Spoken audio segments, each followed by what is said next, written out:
Hi, I just wanted to try to answer your question in a video format in hopes that that would be able to most efficiently be able to answer your question. So you're right that the direct pathway actually leads to movement, and so that's a activating type of effect, and the indirect pathway inhibits movement. For the exam, you're going to want to know this diagram inside and out. What that means basically is how things are connected and the names of these different nuclei. So, for example, the direct pathway, motor cortex talks here to the striatum, which is represented by this box here. That in turn then projects to the medial globus pallidus and the substantia nigra pars reticulata, and then that in turn projects to the thalamus, the VL and VA nuclei of the thalamus, or ventrolateral and ventral anterior nuclei of the thalamus, which then go back and feed back to the cortex. So how does this mean and how does this process work? Just to try to kind of recapture what we had talked about in class was basically that this is kind of constantly tickling or activating the motor cortex to help promote activity. And so if you can shut it down, then you're going to get less activity out of the cortex. And that's what the basal ganglia typically wants to do. So if we trace it back to here, this is an inhibitory type of influence. This this red arrow and all the red arrows here are indicating that this is an inhibitory type of influence. So when this one talks to this one, the red arrow is indicating that this one is shutting down this guy right here, the thalamus. Now, let's track back to here.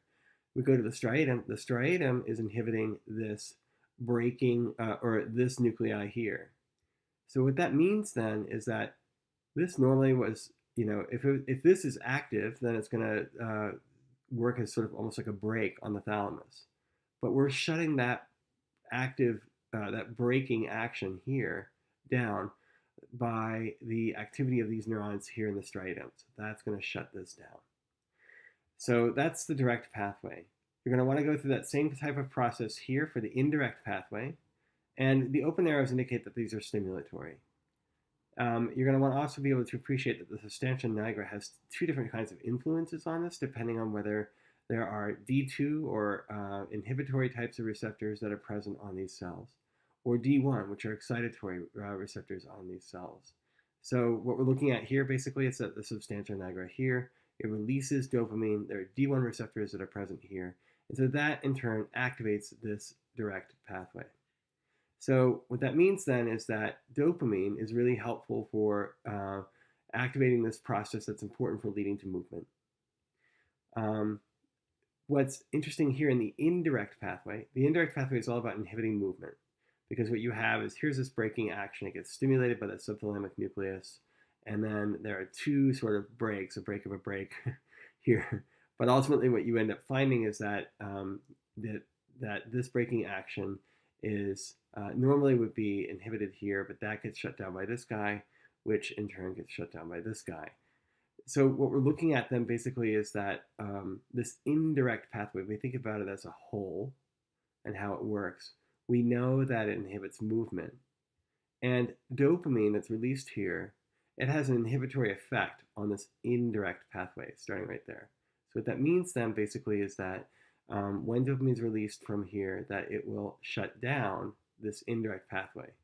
Well, that indirect pathway is all about inhibition of movement.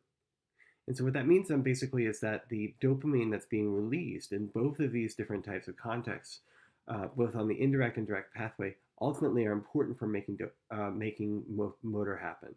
So that's why that's so important in Parkinson's disease, where we lose those neurons. We see a lot of akinesia or loss of motor activity there. In the case of Huntington's disease, we lose the striatal neurons, and they tend to degenerate. And so we start to lose some of this indirect pathway is the major idea behind that. And so you end up getting movement that you normally wouldn't see. So I hope that helps. I know it's not the complete picture because we spent like 2 classes on it, but I hope that kind of helps you navigate a little bit on that.